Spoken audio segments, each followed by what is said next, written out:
Let me ask witnesses and members to take their seats. The Subcommittee on Commerce, Manufacturing, and Trade will now come to order. The chair will recognize himself for an opening statement. I want to welcome everyone to the committee this morning. This morning we do continue our oversight of the Consumer Product Safety Commission and its mission to protect consumers against unreasonable risks of injury associated with consumer products.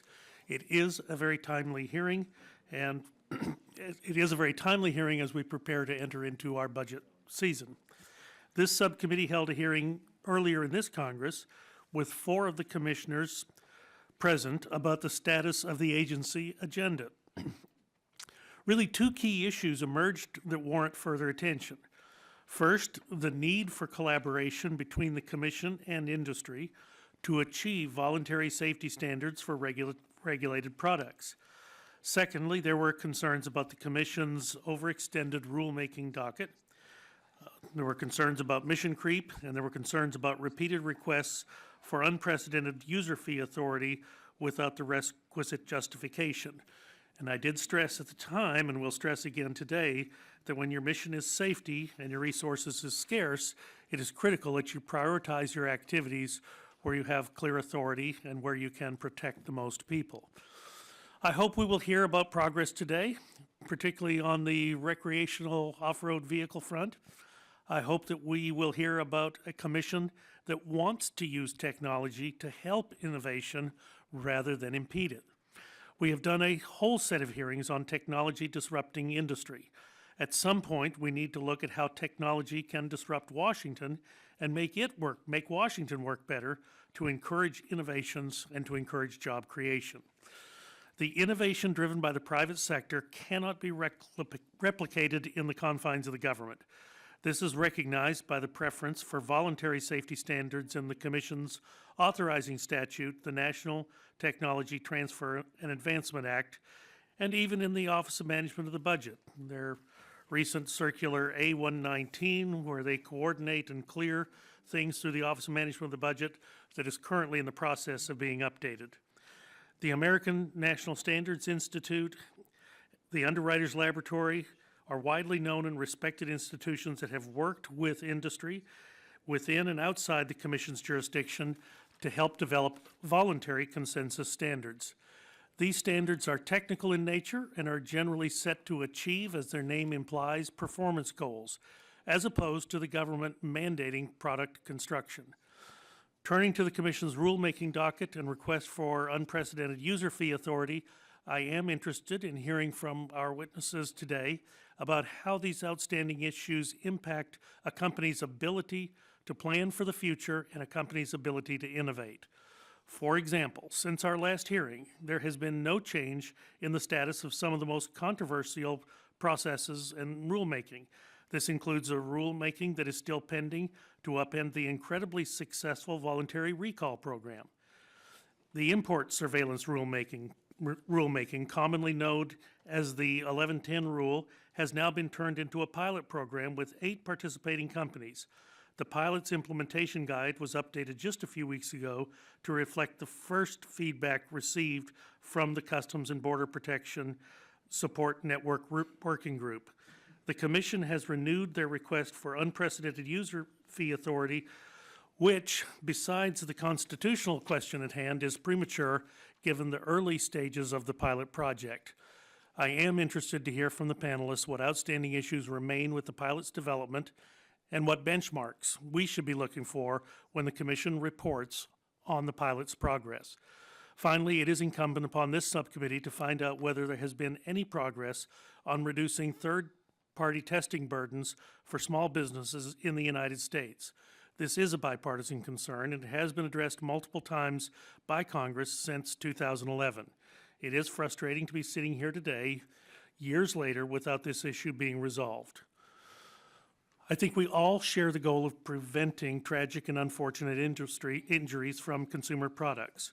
I certainly look forward to hearing from our witnesses about the status and the tenor of their working relationship with the Commission and how these relationships can be leveraged to achieve the common safety goal. industry certainly must do its part. And now I would like to recognize the ranking member of the subcommittee, Ms. Schakowsky from Illinois. 5 minutes for an opening statement, please. I thank the chair. Let's see. I thank the chairman. We got some feedback here. For holding today's hearing on the Consumer Product Safety Commission. I appreciate the opportunity to highlight the successes of the commission and to learn where even more progress can be made. This hearing is to focus specifically on industry perspectives, and while it's important to hear from business under the CPSC oversight, I believe the focus should always be on the Commission's impact in protecting consumers from harmful products, and that is what I plan to spend my time on today. This subcommittee played a major role in the enactment of the Consumer Product Safety Improvement Act, which was signed into law by President Bush in 2008. It was the product of broad bipartisan negotiation, and it passed the House by a vote of 407 to nothing. The legislation gave CPSC additional authority and resources so it could become the consumer watchdog that Americans deserve. It included a provision requiring mandatory standards and testing for infant and toddler products such as cribs and high chairs, as well as a requirement for postage-paid recall registration cards to be attached to products so that customers can be quickly notified if the products are dangerous. And I was proud to author both of those improvements. The CPSIA also included mandatory toy safety standards, including banning lead and dangerous phthalates in toys, which are preventing injuries and saving lives. The Commission has taken its enhanced authority and support to improve consumer product safety, from cribs to toys to cleaning products, and I look forward to hearing from our witnesses about those successes and others. I also look forward to hearing from our witnesses their ideas for how to improve consumer outreach.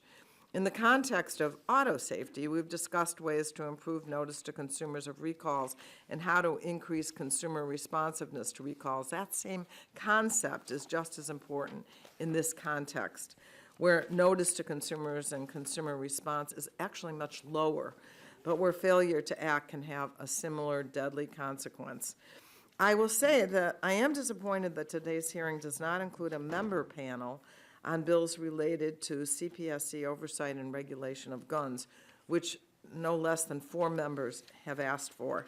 With an ever-worsening gun crisis in this country and a legitimate debate about whether CPSC should have the authority to protect consumers in this area, it seems obvious that we should be exploring these legislative proposals. Unfortunately, requests to testify from Representatives Engel, Honda, Robin Kelly, and Maloney were denied by the majority.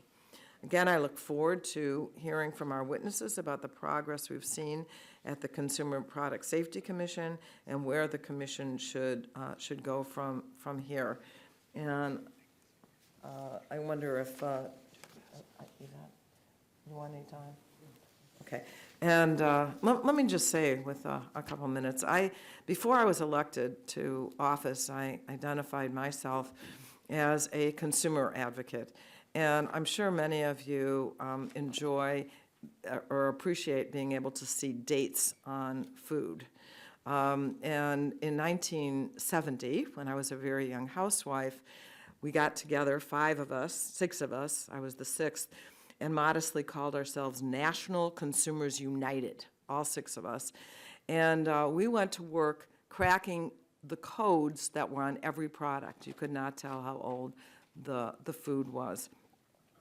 It was a kind of a raucous campaign with lawyers involved from the retailers, et cetera. And finally, we did win this because it had so much favor among consumers. But it also really helped the retailers with their inventory control, because everybody being able to see the dates.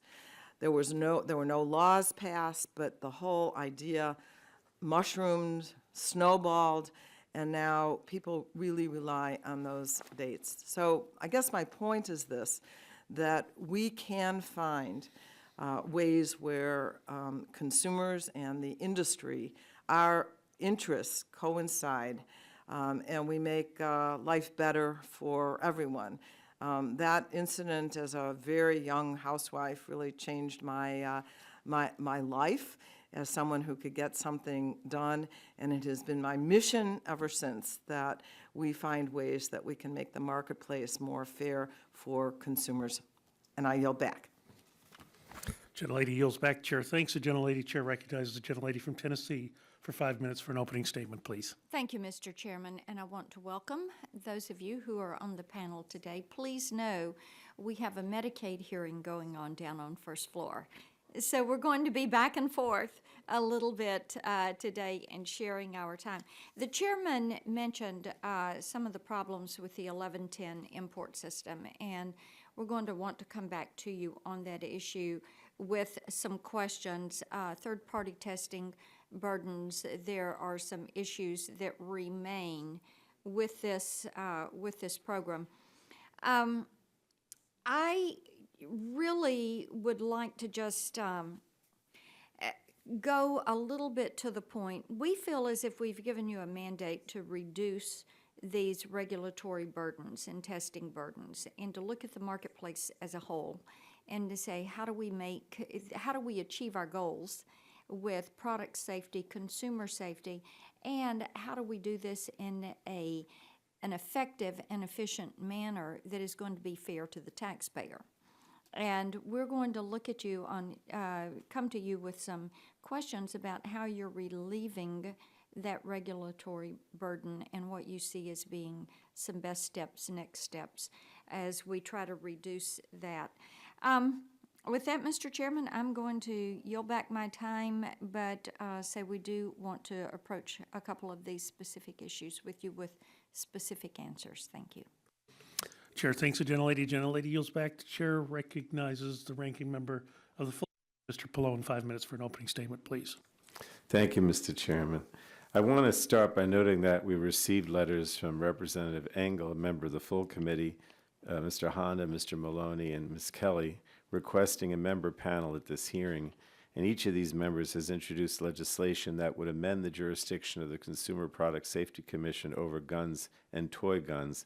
And I think the issues raised by these members certainly is worthy of discussion, and I am disappointed that the request was denied by the chairman and by the majority. While the topic of today's hearing was listed as industry perspectives on the CPSC, I'm encouraged that the perspective of consumer advocates was added, and I look forward to that testimony.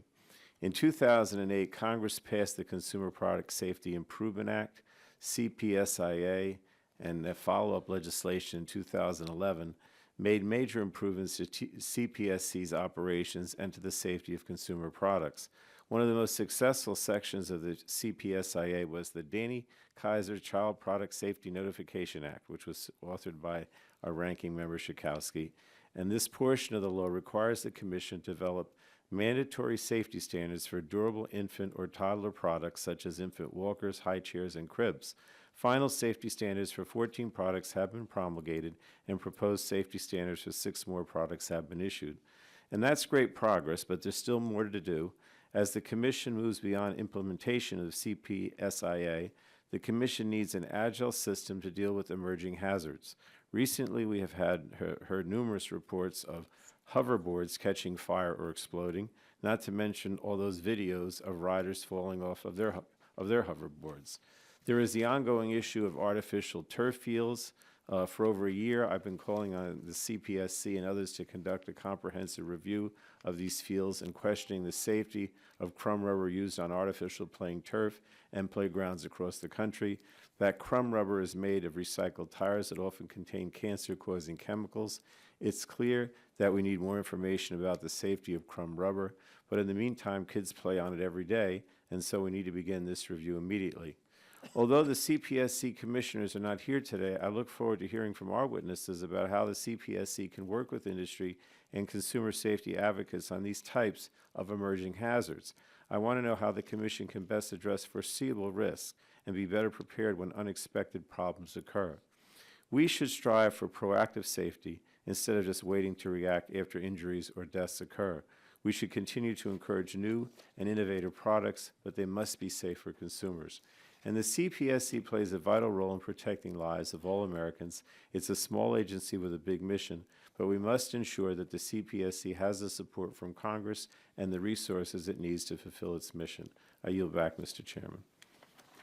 Gentleman yields back the chair. Thanks, the gentleman. The chair would note, and I think the members of the committee, subcommittee would agree with me, that we offer our condolences to you and your family on the recent loss of your father. And certainly our thoughts are with you, Frank.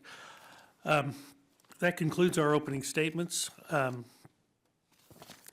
We want to thank all of our witnesses for being here today and for taking the time to testify before the subcommittee. Today's witnesses will have the opportunity to give opening statements, followed by questions from us.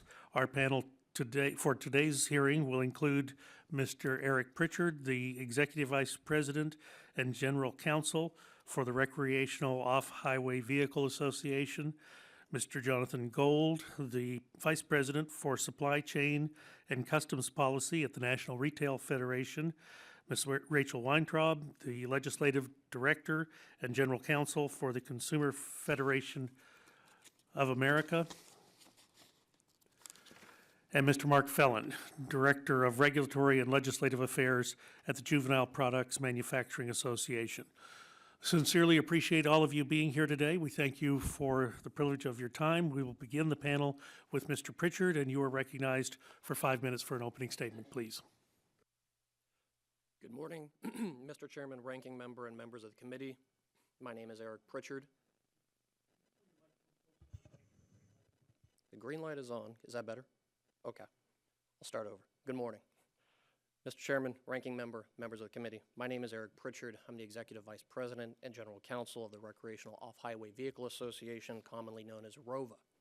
ROVA is a not-for-profit trade association sponsored by Arctic Cat, BRP, Honda, John Deere, Kawasaki, Polaris, Textron, and Yamaha. ROVA was formed to promote the safe and responsible use of recreational off-highway vehicles, commonly referred to as ROVs or side-by-sides. I like ROV. Manufactured or distributed in North America. ROVs are used by families, emergency personnel, and the U.S. military in a variety of environments ranging from mud to sand to forested trails. This is a vibrant, high-growth industry and a bright spot in the U.S. manufacturing economy. Pardon me. I last appeared before this subcommittee on May 19, 2015. Then as now, the topic was the U.S. Consumer Product Safety Commission, CPSC, which is the principal federal regulator of the ROV industry. But much has changed over the last 8 months since that hearing. By way of background, ROVA is accredited by the American National Standards Institute, ANSI, to develop voluntary standards for the equipment, configuration, and performance requirements of ROVs. Voluntary does not mean opt-in or opt-out. Voluntary standards become the benchmark against which product design and performance is judged. Really, voluntary means industry and other stakeholders, including the CPSC and consumers, voluntarily develop product standards pursuant to ANSI standards development procedures. I'm pleased to report that the ROV industry and the CPSC, as well as other stakeholders, have worked together to develop an updated voluntary standard for ROVs, effectively mooting the CPSC's notice of proposed rulemaking for ROVs. In this regard, CPSC staff's December 1, 2015 letter to ROVA reads, quote, CPSC staff supports the proposed changes to the voluntary standard and believes the aggregate effect of improved vehicle stability, handling, and occupant protection will reduce injuries and deaths associated with ROV rollovers, end quote. As a result of this support, we expect that once the updated voluntary standard is published, likely in a few months, CPSC staff will recommend that the Commission terminate the rulemaking. This positive, pardon me, this positive outcome resulted from the joint efforts of industry and CPSC staff and through Congress's leadership, including in particular the efforts of this subcommittee. Without belaboring the history, industry discussions with the CPSC had some positive momentum back in September and October of 2014, when representatives of ROVA and each member company traveled to Rockville and Bethesda, Maryland, to explain how close the parties were and that any differences could be overcome through further discussion. Unfortunately, that momentum stalled on October 29, 2014, when the Commission voted 3-2 to issue its notice of proposed rulemaking for ROVs.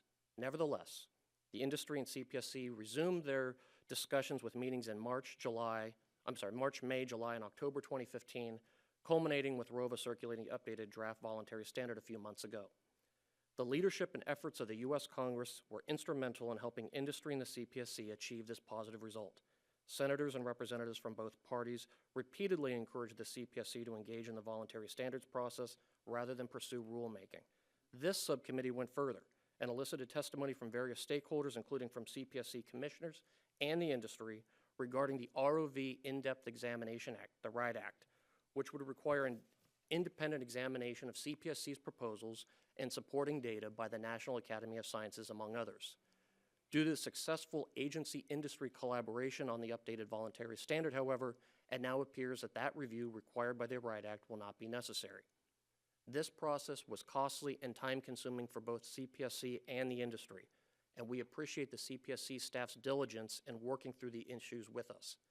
It is indisputable that the U.S. Congress has other important and complex business, and yet Congress and this subcommittee took the time to provide the necessary oversight essential to a properly functioning regulatory system. That is no small thing. On behalf of the ROV industry, thank you for your dedication to helping resolve this important matter. Chair thanks the gentleman. Gentleman yields back. Mr. Gold, 5 minutes for an opening statement, please.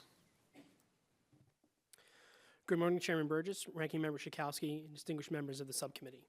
Thank you for the opportunity to testify this morning and provide NRF's views on the activities and developments at the CPSC. I would like to ask my full statement be included in the record. NRF is the world's largest retail trade association, representing all segments of the retail industry. We have a proud history of engaging with the CPSC, especially since the enactment of the CPSIA. While we've had some issues with its implementation and interpretation, we've always sought to positively interact with the CPSC with the viewpoint and objective of ensuring that products our members sell are safe for American families. NRF's members have no interest in selling unsafe or violative products. A vibrant and well-resourced CPSC in a marketplace free of unsafe products is aligned with the interests and desires of retailers and the safety and well-being of their consumers.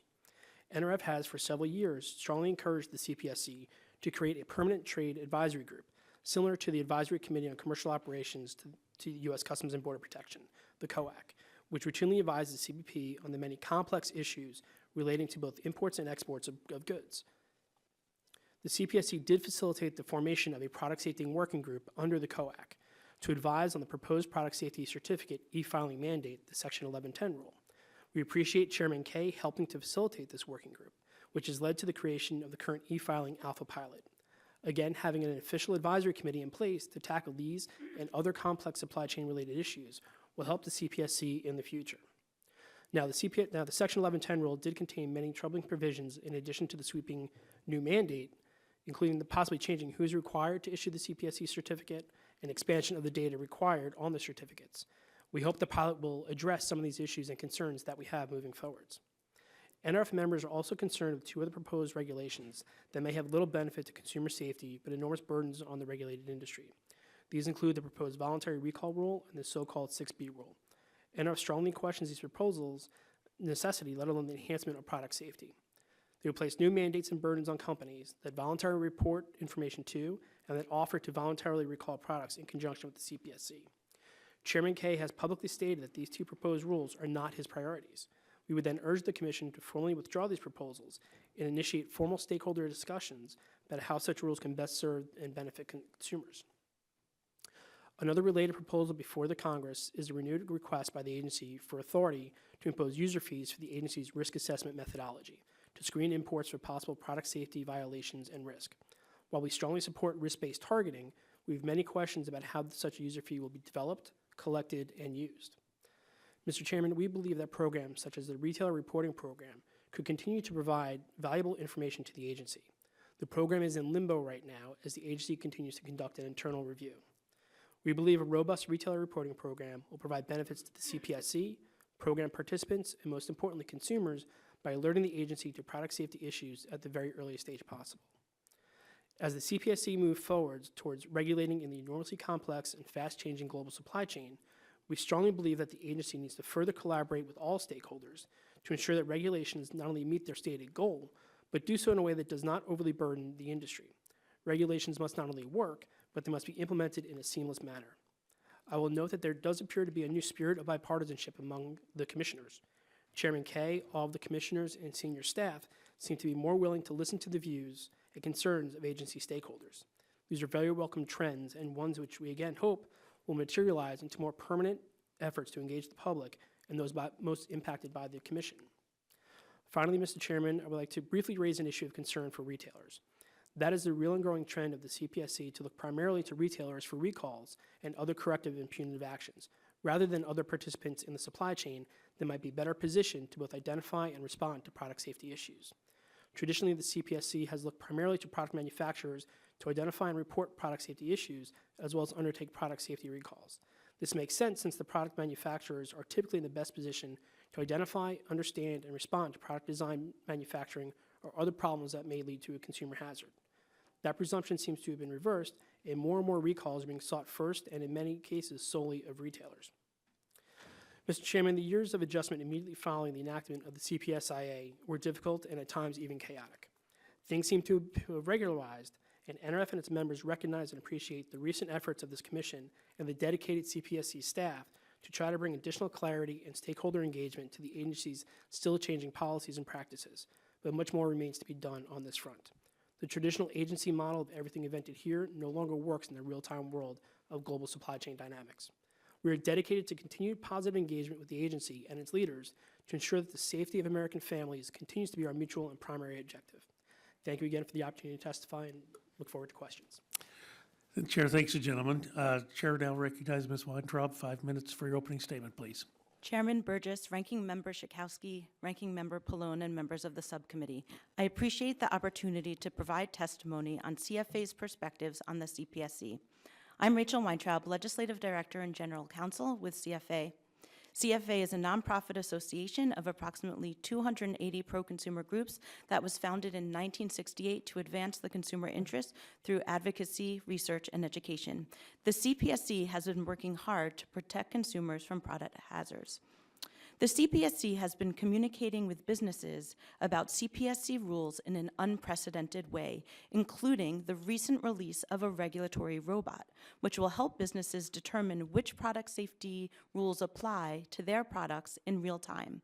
The Small Business Ombudsman has been speaking to business stakeholder groups, has provided direct guidance to thousands of callers, and has revamped its website to provide clear information. The implementation of the CPSIA has been a high priority and should continue to be so for the CPSC. The CPSC has promulgated more rules than it ever has in its history and has done so in a relatively short period. The rules are substantively strong and have had an important and positive impact on consumers.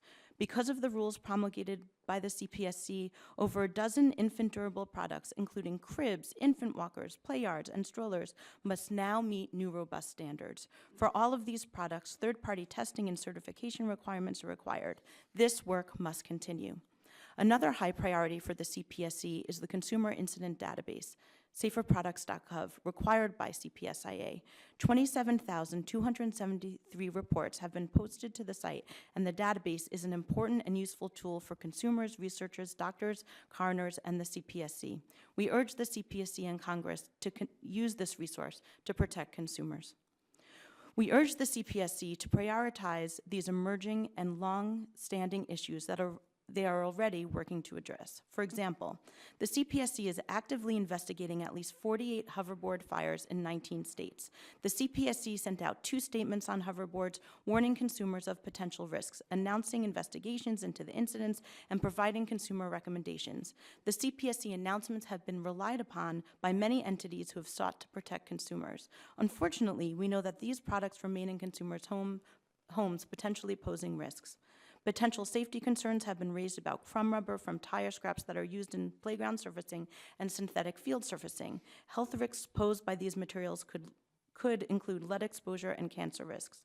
In 2008, CPSC issued a statement indicating that artificial turf made from crumb rubber was okay to install and okay to play on. But CPSC has since distanced itself from that release, causing consumer uncertainty and concern. CPSC is providing technical assistance to California's review of crumb rubber and is working with other agencies with jurisdictions over this product. CPSC needs an increase in their budget appropriation to ensure that these and other emerging safety issues can be effectively addressed. I now wish to discuss a few long-standing hazards that are priorities for Consumer Federation and should also be for CPSC and Congress. Window coverings. Due to the documented and persistent hazards that cores on window coverings pose to children, in May of 2013, CFA and others filed a petition requesting that the CPSC promulgate a mandatory standard to make operating cords for window coverings inaccessible. At least 11 children die each year despite 6 industry attempts at developing adequate voluntary standards. Deaths and injuries can be eliminated by designs that already exist and are available on the market. Flame retardants in consumer products. These can be found in numerous types of consumer products that have been associated with serious health problems. These chemicals migrate out from the household products into air and dust. Children are especially at risk. The CPSC is considering a petition filed by CFA and others to adopt mandatory standards to protect consumers from health hazards posed by the use of non-polymeric additive form organohalogen flame retardants in children's products, furniture, mattresses, and the casings surrounding electronics. Recreational off-highway vehicles pose hazards to consumers, and the CPSC indicates there were 335 deaths and 506 injuries related to ROVs. From January 2013 to April 2013, ATVs injured at least 93,700 people in 2014 and killed an estimated 638 people as well. More work needs to be done on these issues. Recall effectiveness. The vast majority of consumers who own a product never find out about that the product they own has been recalled. Much more needs to be done. I thank you for your consideration.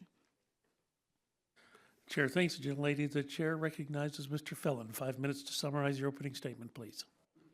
Thank you, Chairman.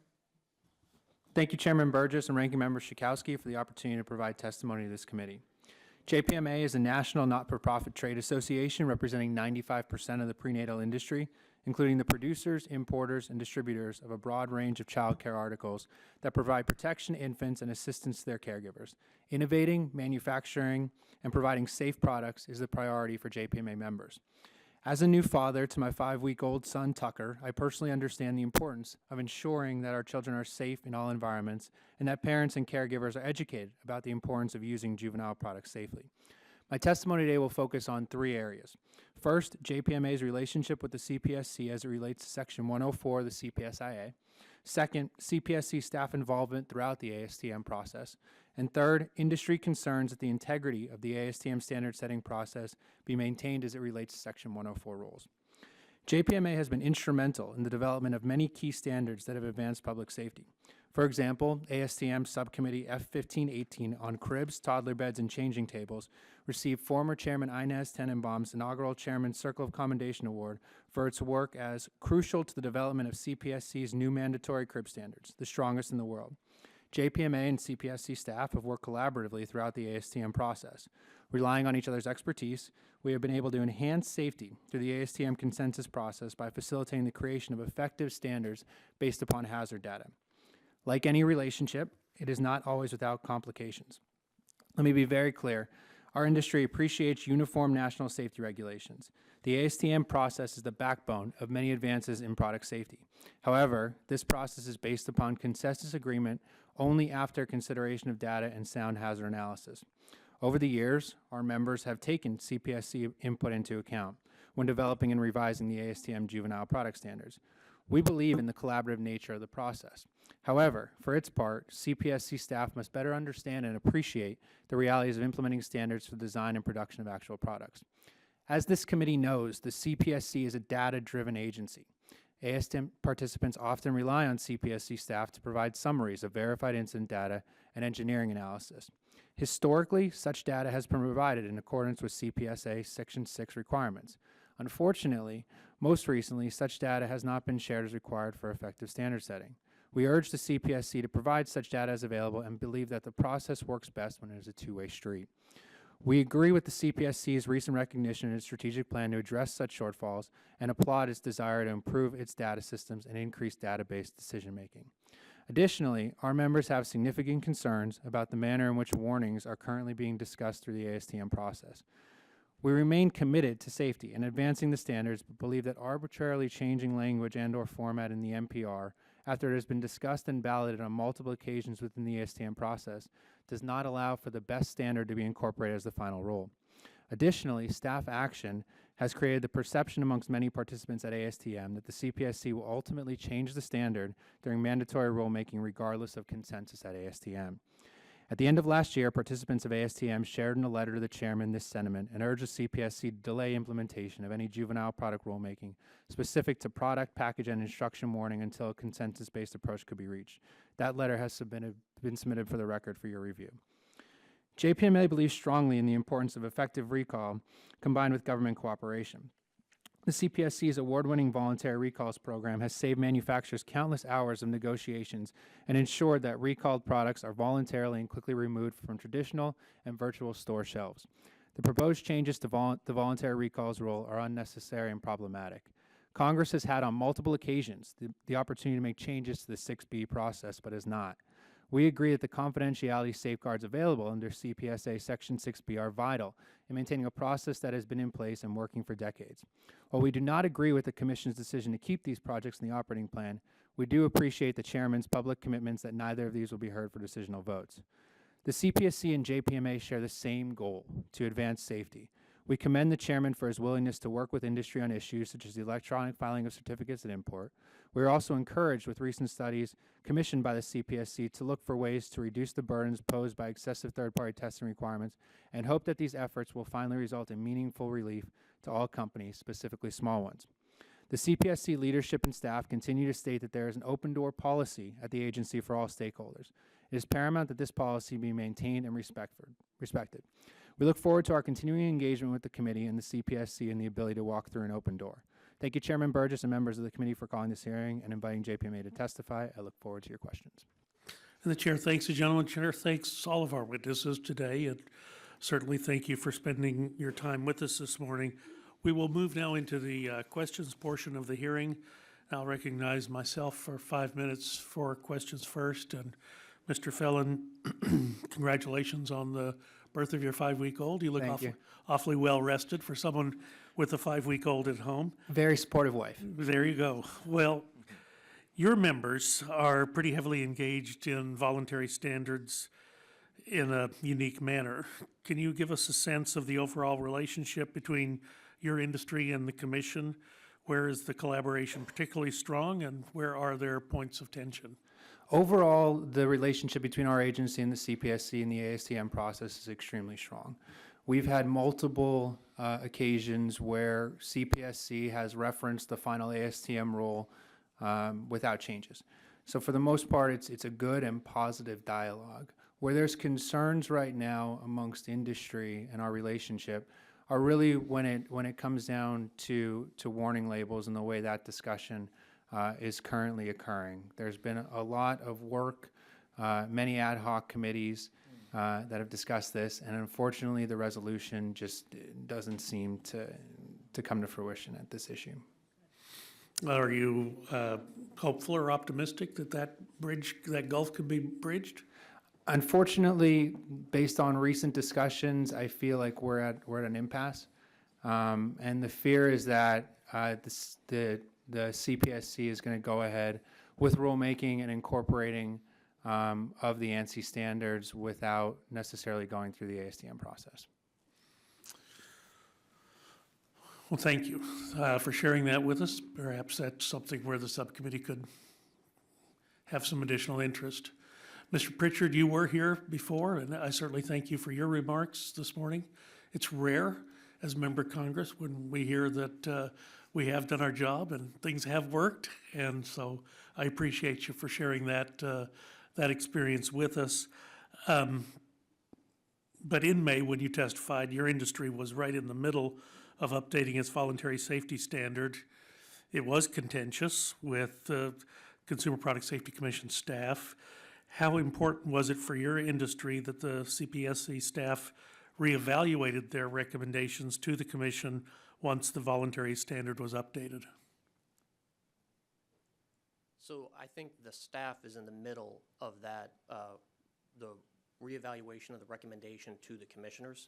I think what they've done is they've evaluated the updated draft standard, which they received late last year, seemingly approve it based on their letter.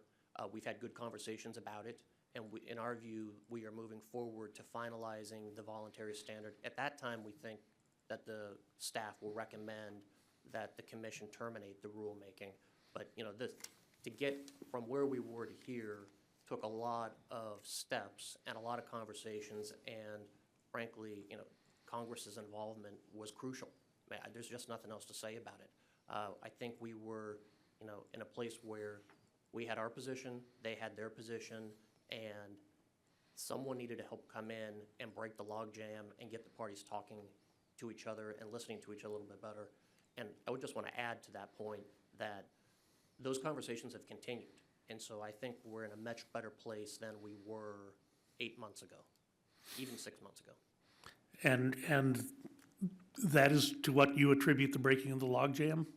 Because when you were here before, it was pretty tense. It was tense, and it remained that way for a while. I do believe it broke the logjam, but I think, and you can't underestimate the CPSC staff's willingness to still engage with us in those discussions. We did keep talking. They deserve credit for continuing to talk with us, and those conversations were in person, on the telephone, off-site to see the vehicles being tested. So it was a collective effort, but I can't understate the importance of your involvement. Okay, just as a point of congressional trivia, I am the chairman of the Congressional Motorcycle Caucus, so I wanted to share that with everyone in full disclosure. Well,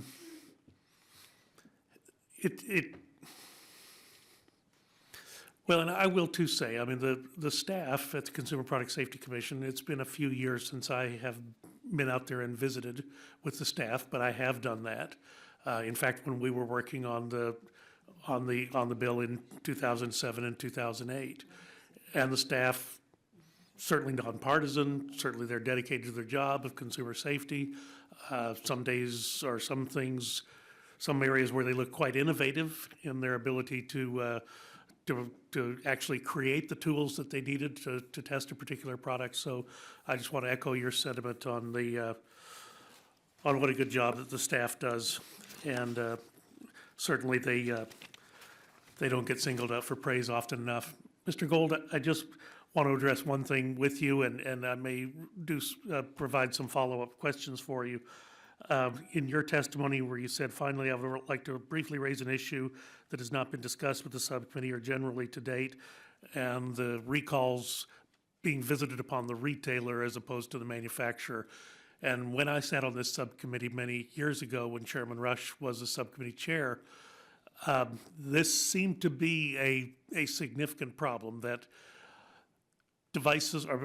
products that were going to be recalled were finding their way into the country, and then the recall happens. And I remember Chairman Rush expressing some concern that some of these products that were recalled for a valid reason might end up in discount houses in neighborhoods across the country. Is that to which you were referring in that part of your testimony?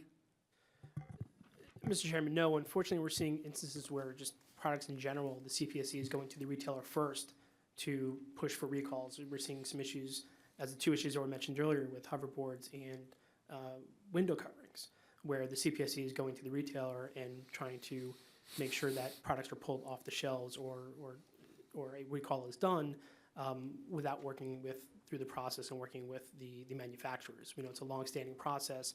We just feel like there's more emphasis now on going to the retailer because they are the consumer-facing aspect to push that action before going through the process.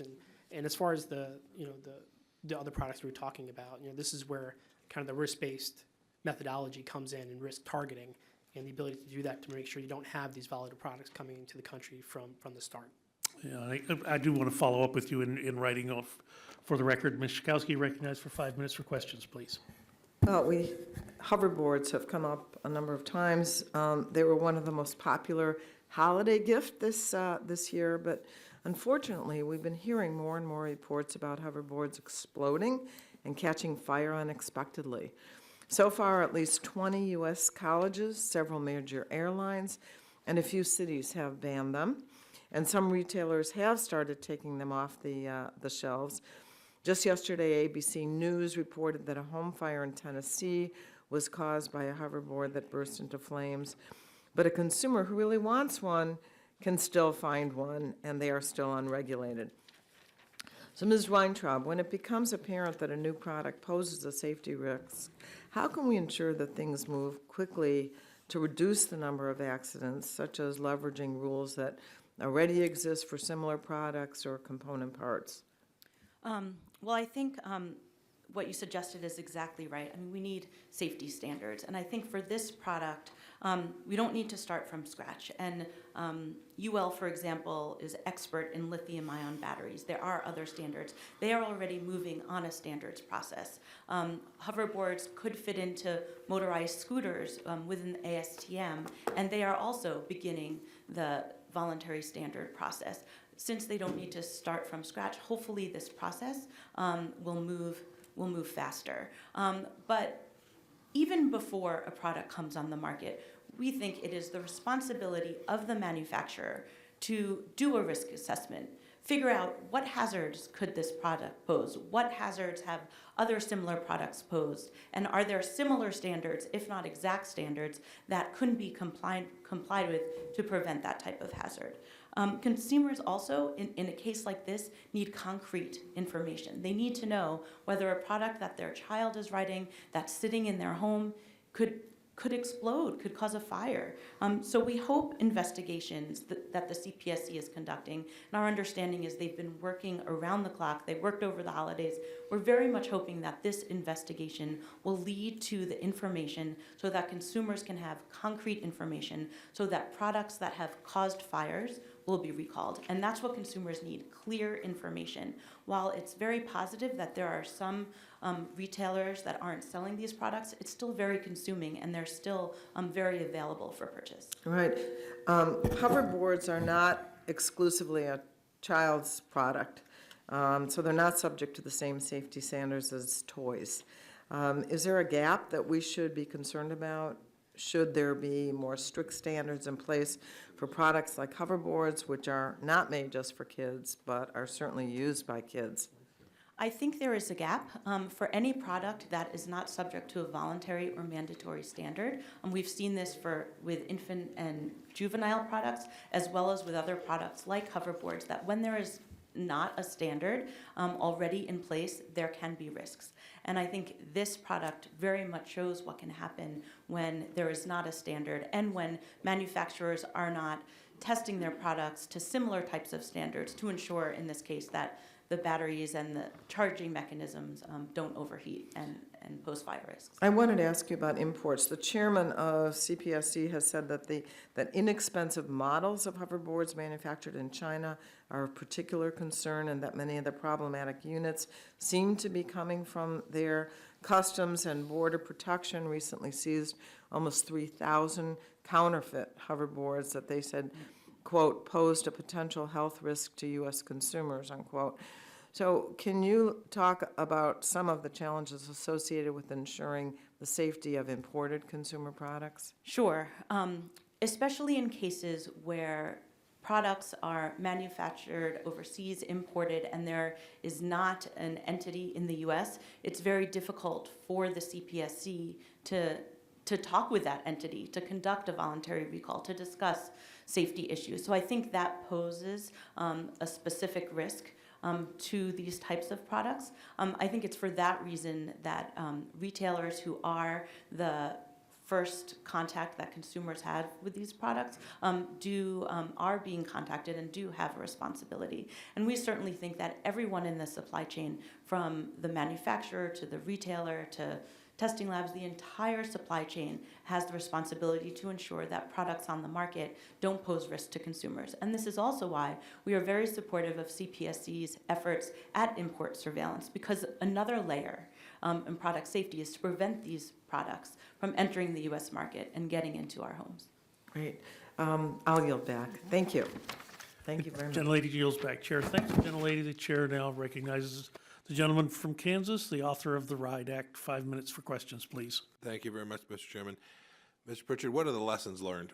How do we repeat the success that we collectively had, your industry, CPSC and their staff, us here on the committee and the Congress? What are the lessons about timing and how we can be constructive to work together to get good outcomes for consumers and for manufacturers as well? So I think there are a couple steps, and I'll base it on our experience, but I think that they can be applied fairly broadly. One, I think when industry realizes that there's an impasse with the commission, then industry needs to bring it to your attention and let you know that there's a problem. I think at the commission, if they're in discussions with industry, they should keep those discussions going. In my view, voting out the notice of proposed rulemaking was a profound mistake, and I'll tell you why today, and what I said then. Essentially, the notice of proposed rulemaking puts industry on the defensive.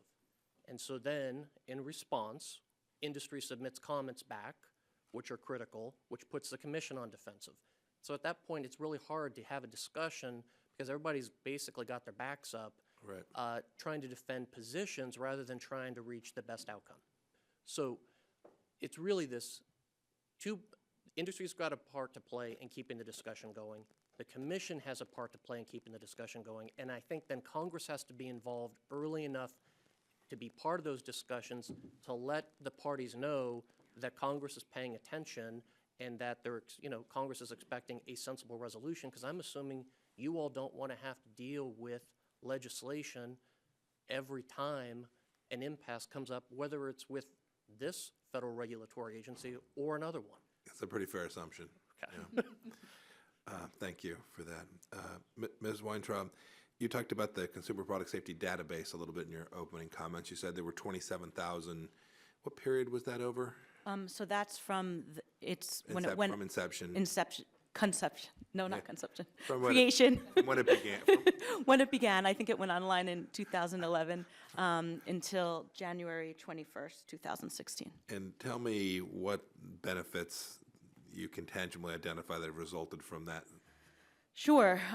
Well, as you well know, with 6B, there is a limited amount of information that the CPSC has been able to communicate, naming brands of products. So before, if a consumer was interested, as Mr. Felon has been in purchasing a product for a new baby, there was limited information. He's in a different case because he's an expert, but there's limited information that you could get from CPSC's website other than general information about hazards associated with strollers in particular.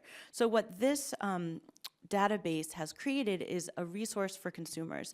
They could see, if they're looking for a stroller, what consumers' experience has been. They can see if they own a stroller, whether someone else had a similar experience, or maybe it's just specific to their use. So I think it has really created a much more robust and much more rich resource for consumers, as well as for researchers and others.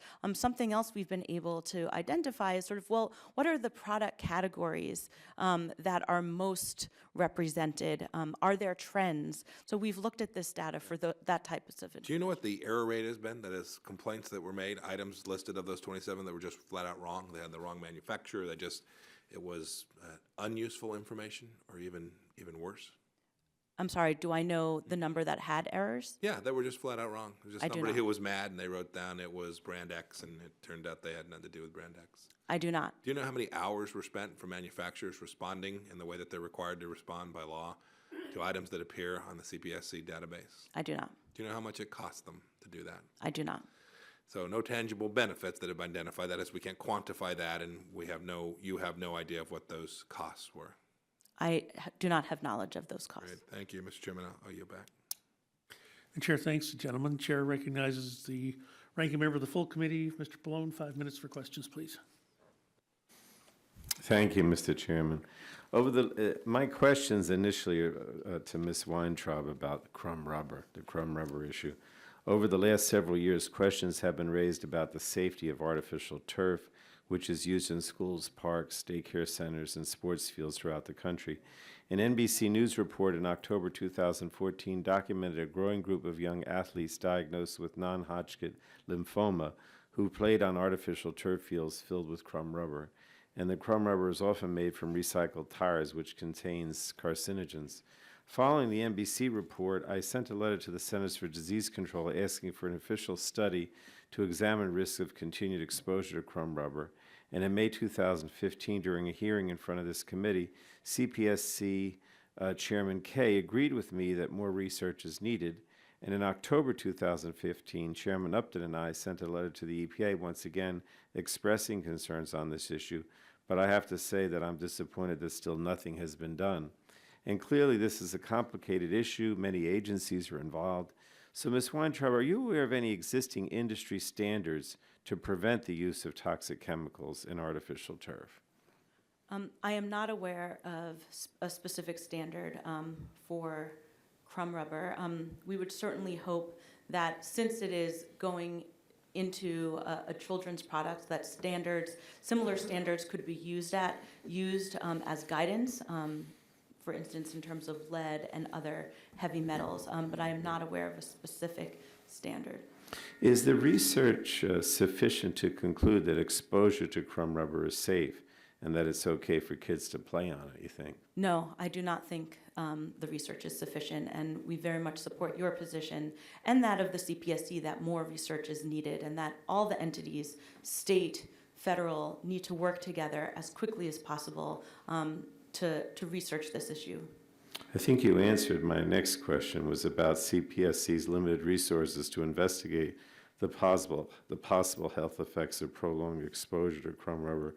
And you said that you do think it'd be beneficial for them, CPSC, to work with the other agencies. Artificial turf and crumb rubber has been in use for more than a decade. They're using it on playing fields, playgrounds across the country. But there are a lot of serious safety questions that linger unanswered while our children and athletes continue to be exposed. Let me ask you again, what can the CPSC do to address safety and health concerns with new products, not just crumb rubber, but with new products before they come to market so that our children are not the test subjects? And it often seems like, the product comes to market and then if things go wrong, okay, then we take another look at it. Can we do things differently in that regard?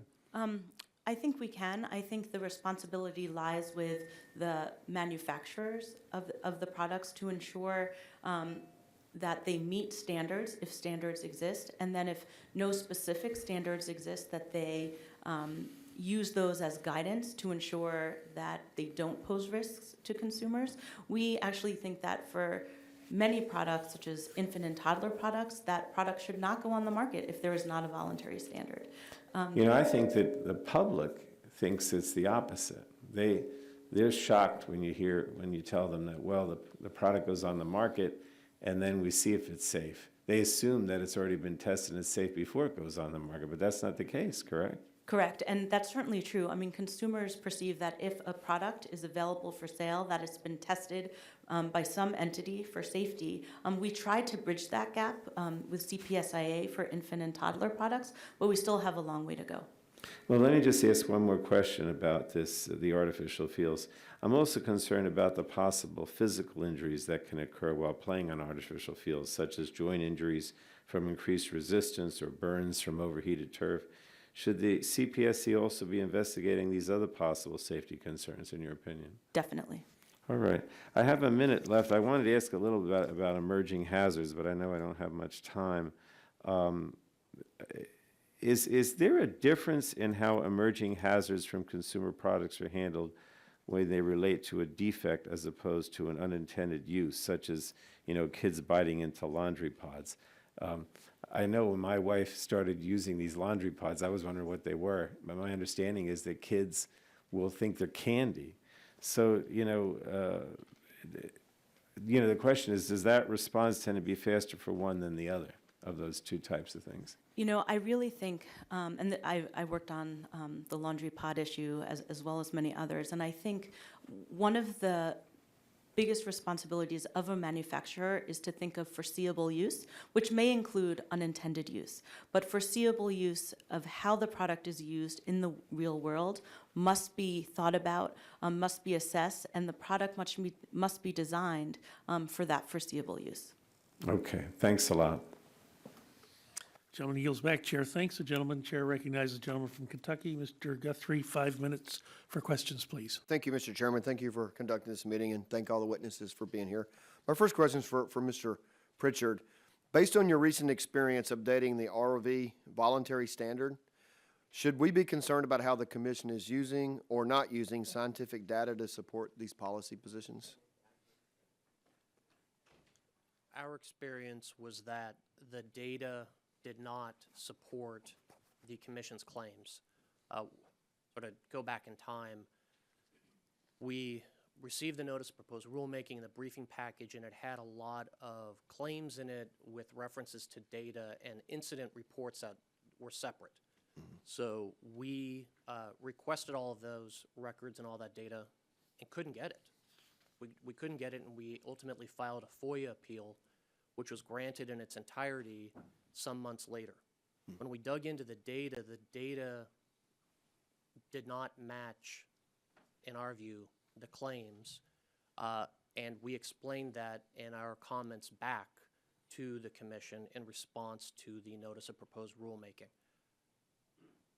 I don't know if that means that there is a profound issue or a fundamental issue. I can just tell you that we had an issue about with the data. Mr. Gold or Mr. Felon, do you have any comments of that type of? If you don't have, that's fine. I have another question. I was going to go. You can go. Okay. We've had similar concerns along the ASTM process where we have requested data from the agency, both verbally at ASTM meetings and then also in writing to the various CPSC staff members on it, and have been denied that information. Okay, I have a question for you, Mr. Felon. In May 2012, the GAO published a report recommending that the commission staff participate more actively in the voluntary standards process. Given your experience with the agency, is the delay between the publication date of the GAO report, May of 2012, and the effective date of the new rules, March 3rd of this year, typical? I think it all depends on staff resources and the priorities of a given commission. Well, given the importance of voluntary standards to product safety and the commission's mission, should this rule update have been priority over other of their undertakings? From JPMA's perspective, CPSC already plays a vital role in the 104 rulemakings, which I think are a unique standard-setting process. We raised concerns with the proposed rule, mainly that agency staff not have undue influence over the process and that staff not dictate commission decisions, but I can't speak as to whether or not it should have been a higher priority for other industries. Okay, thank you very much. And Mr. Gold, you mentioned the commission's open meetings policy in your testimony. Transparency is what we all want to see happen. It's a government good. It's what we need to have in place. But just a question about it, what impact does this policy have on the commission's ability to communicate with the industry? And are there circumstances where commission resources would have benefited from feedback from the industry prior to releasing a proposed rule?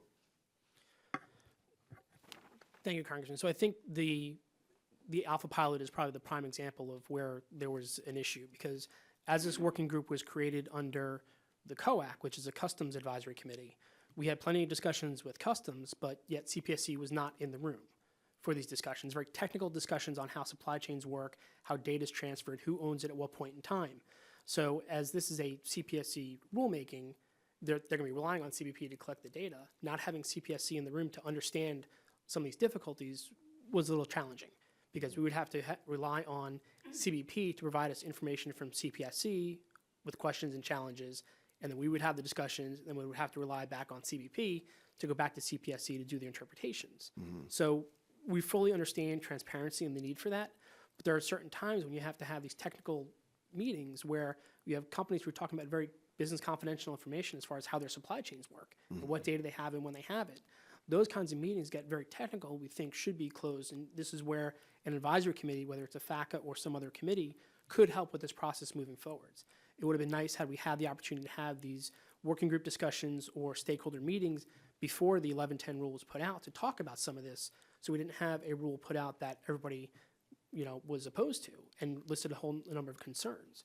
Had we had those discussions in advance and talked about the complexities and really had a discussion about what is it that CPSC wants, what is it that industry can provide, we think we would have gotten it would have been a better position to be in than where we are now, We're glad we have the pilot in place to really work through some of these technical issues and try and figure out how this is best going to work. Again, we are very supportive of risk-based targeting. We think this will help, but because of the complexities, we can't just put a rule out and expect everybody to do it. This needs to be worked through because of the technical aspect of it. Okay, thank you. My time has expired. I yield back. Chair thanks the gentleman. Gentleman yields back. Chair recognizes the gentlelady from New York, Ms. Clark. 5 minutes for questions, please. I thank you, Chairman Burgess, for this very important hearing, and to all of our witnesses today. Thank you for lending your expertise to the subject matter at hand. I want to raise the issue of recall effectiveness, and we'd all like to avoid problems before they happen, but sometimes unexpected harms arise. In these cases, the CPSC works with the manufacturer of a defective product to conduct a recall. But notice to consumers is difficult, and recall response rates tend to be very low. So, Ms. Weintraub, do you have any ideas on how the CPSC or industry can be more proactive in reaching consumers when there's a recall on a product? Yes, I do. Thank you very much for the question.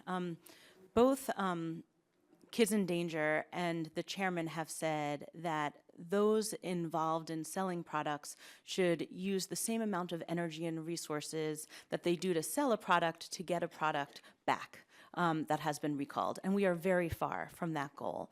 I think there are many things that both the CPSC and those in the supply chain can do using innovative technology, using social media, using information that retailers and others have about consumers who bought specific products. I think one of the issues is targeting the right people, ensuring that the people who have the product, who bought the product, know about a recall. I also think it's important for the information to be clear. These things should be called recalls. They should be available on websites. They should be communicated clearly with a very clear action for what the consumer should do, clearly articulating the risk. And I think this is a subject that many have been working on for a long time, but it needs a lot more attention.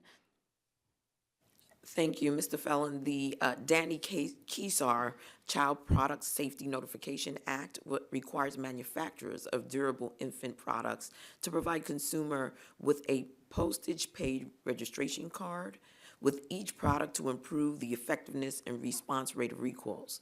What are your member companies doing to increase the rate of return on those registration cards? Recall effectiveness is something that I think our industry, as well as the consumer groups and government, all have the same priority, and that's to get the message out as quickly as possible. We were proud last year to actually work with CFA and the consumer groups to develop the It's Not Hard, Fill Out the Card campaign. And the whole process of that was to educate consumers that it takes 2 minutes, it's postage paid for, fill out the card, get it back to the manufacturer. Our manufacturers continue to try and figure out innovative ways to try and reach the consumer. The last thing we want as an industry is to have a product that has been recalled reach the hands of another consumer. And we look to continue to work with the agency and have asked the agency in meetings with them to conduct a workshop that would bring a lot of these issues to the foreground and discuss recall effectiveness, because it's a priority for our industry as well. You just mentioned that you're looking into alternative methods as well. Can you drill down on that a little bit? Of course, a lot of our manufacturers, based on the fact that a lot of parents nowadays are younger and much more tech savvy, have also published registration information on their web pages. There's also technology out there that has begun to allow to take pictures of various information, which would allow the product to be registered that way. So we're constantly evaluating and looking at ways in which to improve that aspect of products. Very well, thank you. Mr. Gold, often manufacturers do not have a relationship with consumers, but retailers do. What are your member companies doing to help get notice to consumers when there is a recall? I think they're doing as much as they possibly can. I think, again, as Mr. Felon said, having this workshop to talk about recall effectiveness and how messages are put out, I think is very important. It's not as easy for a retailer to just throw up a recall notice on their website. It's there are challenges there, and I think we need to talk through that and figure out what You, is the you best said way. they're doing the best that they can. Is there They're- something specific No, that I don't they're have the doing? specifics of Okay. how retailers are doing it. It really depends on the retailer, the relationship, how they're getting information out to the customers or the users. Any examples of I what? don't have any. Okay, I can provide you some later on. I just Okay. can't provide you any right now. sure. Thank you. Mr. Chairman, I yield back. The chair, thanks the gentlelady. Chair recognizes the gentlelady from Indiana, Ms. Brooks. 5 minutes for questions, please. Thank you, Mr. Chairman. I want to thank the witnesses for their insight. Indiana is actually the home of a very, very large presence of toy companies and juvenile product manufacturers across our state. And Mr. Fallon, you probably know well that Durrell is the largest juvenile product manufacturer in the nation. It's based outside of my district down in Columbus, Indiana, but 950 people work around the clock, many shifts, to try to ensure that they are producing incredibly safe, the safest products possible. I have a company called IMMI based in Westfield that works closely with Durrell to try to ensure that they are designing products that are safest on the road. And then in my district, I recently visited a puzzle manufacturer called Package Right Puzzle Facility in Tipton, and I'm very pleased to learn that they actually brought production back from China in order to ensure safety and to reinvest in our economy. Back in May, I asked the chairman, and Mr. Fallon, I'll start with you, I asked the chairman of the CPSC about what actions they had taken to provide relief to companies for some of the third-party testing requirements, and he mentioned the Office of the Ombudsman, that it's providing support and assistance to find out whether or not they need certain testing, and I'm curious whether or not from your companies that you work with, how have they found the Ombudsman office either helpful or is it sufficient in reducing the costs and burdens to your member companies?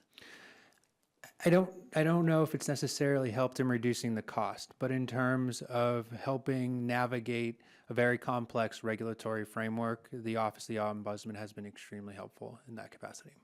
Have any of your, are you still dealing with a lot of the smaller manufacturers with respect to their third-party testing burdens, and can you share a bit more about that? Absolutely, and it doesn't just extend to the small manufacturers. Our large manufacturers feel the testing burden just the same. We're certainly encouraged by the agency's desire to promulgate studies on ways to reduce the burden, and our industry has been very active and testified at the CPSC hearings with regards to burden reduction. Since Congress allocated funds specific to burden reduction, we have yet to see any meaningful reduction in that capacity, but we certainly would welcome it. And when did that happen, that Congress allocated? I believe in last year's appropriations bill, they allocated $1 million. And you've seen nothing done with that $1 million? To my knowledge, we have not seen anything that would provide meaningful relief. Okay, I'm curious whether or not any of the other panelists are aware as to whether or not CPSC has used the appropriated dollars. Is anyone aware of this issue? I'm aware of the issue, but I'm not aware, again, as Mr. Fallon, that the work continues. I think folks are waiting to continue to see CPSC put out more guidance and more ways for companies to reduce testing burdens. I know there's additional monies put in the budget, but we're, again, waiting to see the effectiveness of this. Mr. Gold, Mr. Fallon, you both mentioned in your testimony a lack of transparency in the Commission's justification for a number of the activities, including proposals to amend the voluntary standards processes and proposed rulemakings. How important do you think it is for the Commission to justify its activities and prioritization of activities? And it would seem that it would help this committee ensure that the committee's actions are directly tied to its critical safety measure critical safety mission in a measurable way. And so how important is it that you think, and I guess all of you, to justify its activities and prioritization of its activities when we don't know how they're using even the funds that have already been appropriated? The CPSC routinely says that they're a data-driven agency, and they continue to request from our members data when making any decision. And I think in any relationship, providing data and a rationale for why you are doing things just provides good dialogue And I would hope that in any decision that they were making, that they provided the proper rationale for doing so. Mr. Gold? I would agree. I think two-way communication is critical, especially as we're looking at some of these issues, to get a full understanding of what the issue is and what is a reasonable response and how do we move forwards is critically important. We see this with other agencies as well. We think it's important to have the bidirectional conversation and bidirectional education where the complexities in the supply chain are understood and realized. So if there are issues with recall, let's have a workshop and a dialogue so you get the best and brightest minds in a room and have a conversation on how to make this work better. If there are issues of recalls not happening because of some companies who don't do it, don't punish those who are always doing this the right way. Let's focus on how do we go after those bad actors. So I think that conversation is extremely important, and the justification is just as important.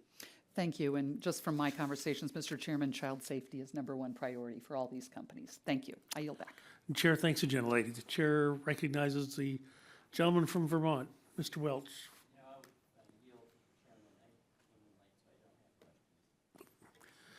Very well. The chair then recognizes the vice chair of the subcommittee, Mr. Lance from New Jersey. 5 minutes for questions, please. Thank you, Mr. Chairman. Mr. Gold, at a recent public commission meeting, there was a discussion between Commissioner Burkle, whom we know, and import surveillance staff about the new pilot project to improve targeting of potentially unsafe products at the border. During the discussion, and the video is available on the Commission's website, the staff was asked about its justification for adding the name of the testing lab to the list of mandatory disclosures for the pilot. The staff said that it had no quantitative information to support the proposal. Is it concerning that the Commission is putting together a pilot program without data to support its work? And is there a risk that this undermines the willingness of companies to participate in the project? Yes, but again, our hope is that with the pilot project, we can actually identify what are the data elements that are needed to help enhance risk management. Part of the concern is that there's always a request for more data, but more data isn't always necessary. From our perspective, we would have had a better conversation from the outset with CPSC asking, what data do you think you need? What are you currently getting, and how is that helping risk assessment, as opposed to just putting out a notice saying, here's what we think we need, but not fully understanding the process by which all that information is acquired and what benefit that might actually accrue to the agency. So again, coming back to having an advisory committee to fully dig into these issues before a notification or a regulation is put out, we think is extremely important. Again, especially if there is no justification on the front end for why they need it, then we have to question, well, why are you proposing it? So again, having that conversation in advance to get a full understanding of what the concern is, how can we better address it, and going into the conversation about what data is available, who owns it at what point in time, how readily available is it, how can we get it to the Commission, we think are all questions that should have been done in advance of the NPRM coming out. Hopefully now, with the pilot project in place, a lot of these questions can be addressed.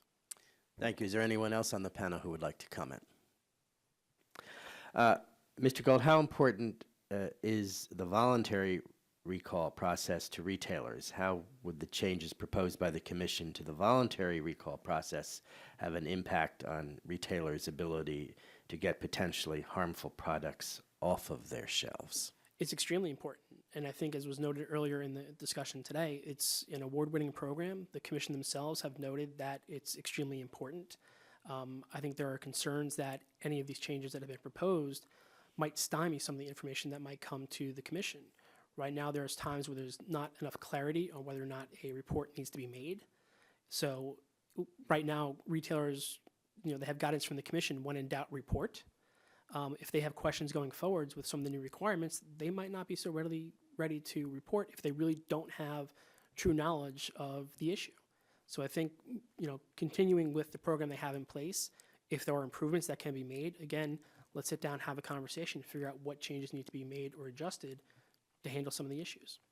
Thank you. And again, Mr. Gold, do your members have concerns with the user fee as proposed by the CPSC in the budget request both last year and this year? And is there a scenario that your members would support such a user fee? We definitely have concerns not knowing exactly how the user fee is going to be used. There's still issues with the RAM, the risk assessment methodology, which is continuing to be built. We have, in the past, had issues with other agencies collecting user fees intended for one purpose that get siphoned off for something else. No, that never happens, no. So that continues to be a concern. Again, if we can have full visibility into the system, how it's going to work, and have a conversation about it before just instituting a user fee, there might be some willingness. But again, not knowing exactly how it's going to work, there are definitely concerns. Thank you. Is there anyone else on the panel who would like to comment? Seeing none, Mr. Chairman, I yield back 45 seconds. The gentleman yields back, and the chair thanks the gentleman. Let me just ask if there is anyone on the subcommittee who would seek additional time with our witnesses this morning. Seeing no further members wishing to ask questions for our panel, I would like to thank, again, our witnesses for being here today. Before we conclude, I would like to submit the following documents for the record by unanimous consent: a letter to the subcommittee from the American Home Furnishings Alliance, a statement from the Retail Industry Leaders Association. Pursuant to committee rules, I remind members they have 10 business days to submit additional questions for the record, and I ask the witnesses to submit their responses within 10 business days upon the receipt of those questions. Without objection, then the subcommittee is adjourned.